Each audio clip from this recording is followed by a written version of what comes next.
Good morning. It is bright and windy, and perhaps I picked a very poor morning to do another verse read and a Bible verse commentary.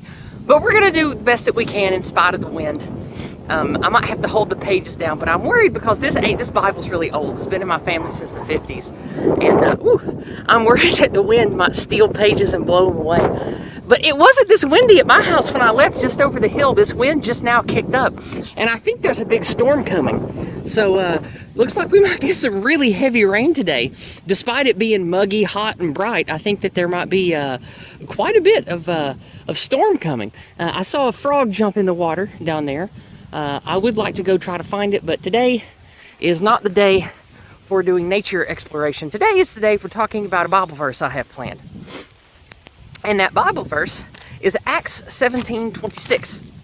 And I like to use Bible verses as precedent for talking about the important things to you and I, couched in the most common religion of our places here in America, which is of course Protestant Christian stuff. Now, I smell something dead down there. Something died.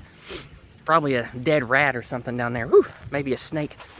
Anyway, this is the lovely sitting area that the kind woman who lives here lets me use. And we're going to sit here today. Actually, we might not. We might go over to that bench because I just thought this might be too hot to sit on. Let me put my hand on this. Yeah, that's too hot to sit on. So we're going to go over to this bench in the shade over there. And we're going to sit there instead. So, the smell of death is strong here. I'm not even going to go looking for what died over there, but it's rotten. Whew. All right. Anyway, we're going to go over here. I've actually made videos down in this woods before, but it's more just an overgrown lot than anything that's a couple acres long. Not really a proper forest, but it's a nice, safe place I can walk through here. I might do a video there soon in the future. Okay. This looks pretty good, and yeah, it's not too hot.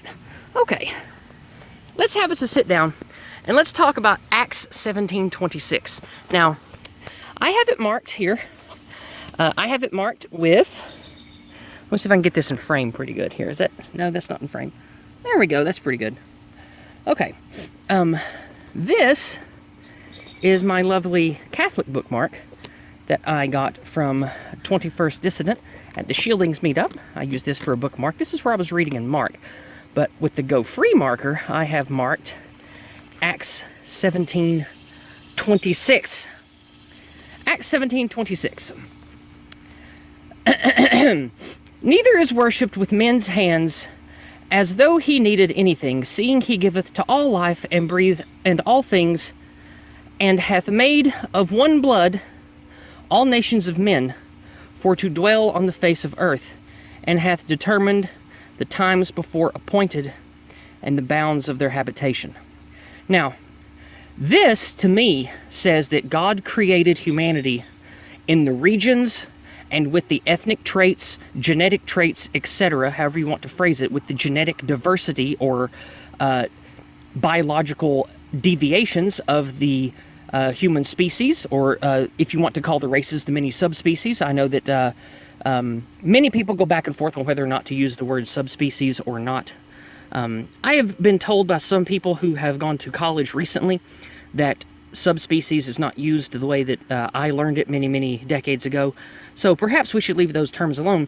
But with this verse here, what this says to me is that God created men in a way that he wanted us created. I'll turn back to me now.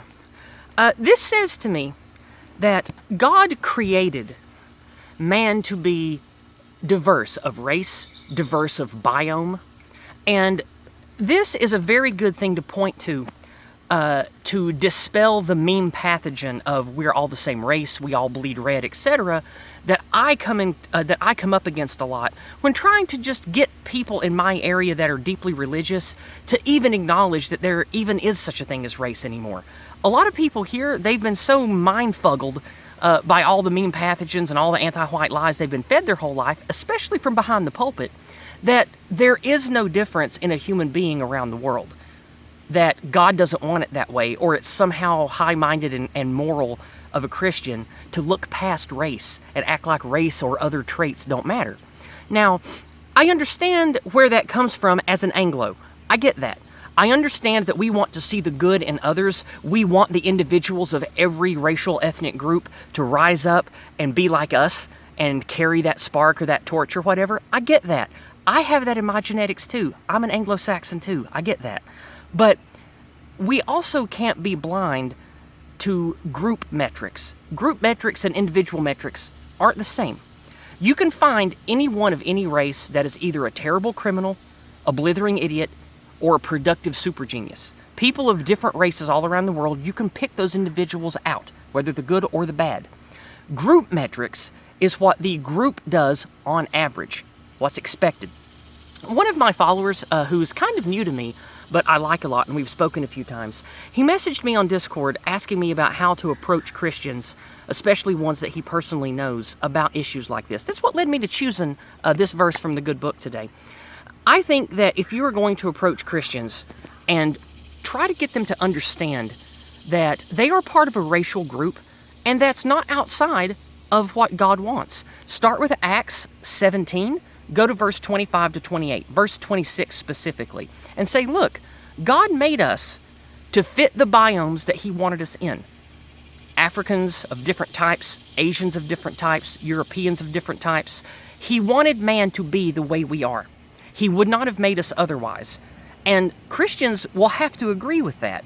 And then you say, and so obviously, it would be of Satan, it would be evil, it would be against God, to try to stir all of them up and destroy God's creation and nullify the genetic diversity, if you want to use that dangerous word, and nullify the proper differentiations between all of the types of man that God wanted to have. And so you can point to this as a biblical precedent. And if the Christians that you talk to are like the Christians here, they love the New Testament and the Gospels. So Acts is about as close as you can get to that, and point to something that they will be able to sink their teeth into and really roll around in their head.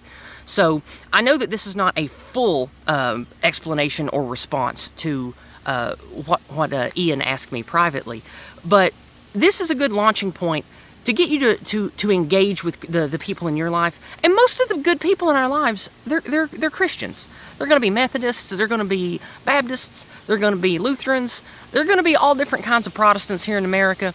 And you can reach them and get them to understand some basics about racial and ethnic identity just along the lines of defense. You don't have to get them to celebrate race or love the Aryan spirit or anything obtuse like that. You don't have to do that to reach them. Just use the Go Free lexicon and use precedent in the New Testament. And say, hey, being anti-white is like being anti-God. Because look, the God that inspired this wonderful holy book wanted there to be differentiations of man. He says that in multiple places, but Acts is the most precise I could dig up. And just tell them that the people that tell you that race doesn't exist, they're telling you a lie from Satan.